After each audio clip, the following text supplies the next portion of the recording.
Hi, three pinners. This is your lessons video for October, covering the underbelly of your number combination 3 and 4, and knowing what to avoid when you start to exhibit these behaviors, so you can direct back to the invitation directives. All right.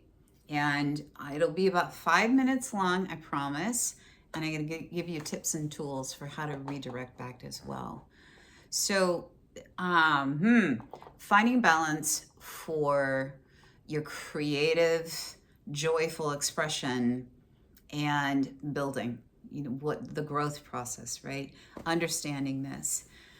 3 energy, self-expression, and creativity. 4, drive for structure, stability, and building something solid. When these energies go off track, when they're together, they can hold you back in ways that you might not even notice in the beginning. You got to really keep an eye on this. The unemancipated version, the negative is like, I hate that word, but the unemancipated version of 3 energy is super extra sensitive, disappointed, quick to criticize. Sometimes instead of saying what's really on your mind, you go into sensitivity, disappointment, criticism. You blame other people. It's just, it is a recipe for self-torture, is what internal self-torture. And what usually happens there is we pull away and we put up emotional walls, making it hard to connect with others. On the flip side of this 4 energy, when it shows up in its underbelly state, impatience, the need for quick results, a little bit of apathy and laziness, which leads that we start skipping really important steps, or we gloss over details and we're just doing this. I hope it works. Yeah, hope is not a plan with the underbelly of the 4.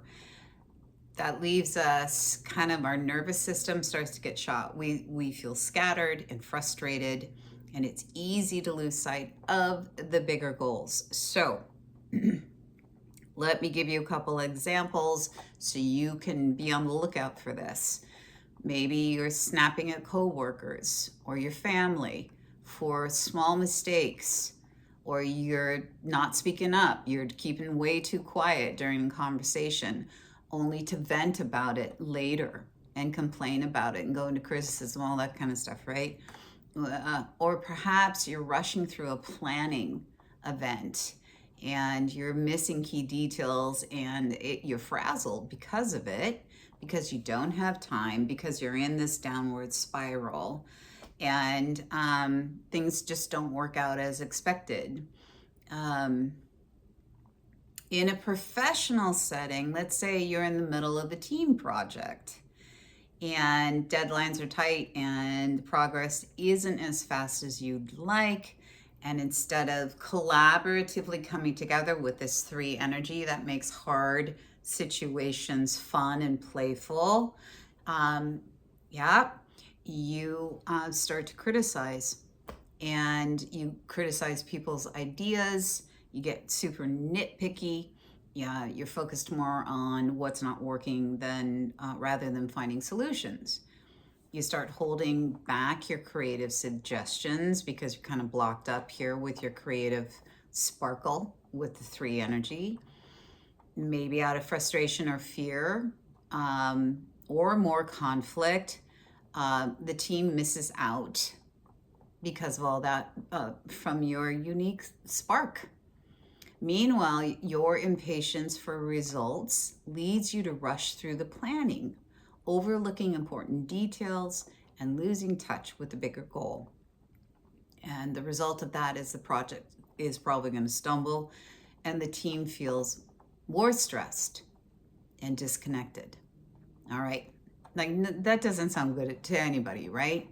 Okay, so if you start to find that you're doing that, I'm going to give you guys a couple of tips here on how to come back into your intuitive awareness right here to flip this frown upside down and get moving in the right direction. Notice when you're feeling overly critical, withdrawn, or impatient. Pause, take a beat, and ask yourself what you're really feeling and what, more importantly, what you really, really need. Try to communicate honestly, go out of your way, even if it feels uncomfortable at first. If you usually rush, slow down and double check those details. If you hold back, if you're somebody who holds back, or if you're in a place where you're holding back, challenge yourself to share an idea or your true opinion. Blending creativity with careful planning lets you express yourself and build something meaningful. Celebrate small progress, not just perfectionism. Remember, openness and balance are the secret sauce for you guys this month in October, whether you're brainstorming at work or you're planning time with your friends. All right? So hopefully you guys, you can get this. Don't do this. Don't do this. Don't go into the negative Nellies of the 3 energy, because your job is to be a pipeline for the joy of living. And that is sourced from the very essence of who you are.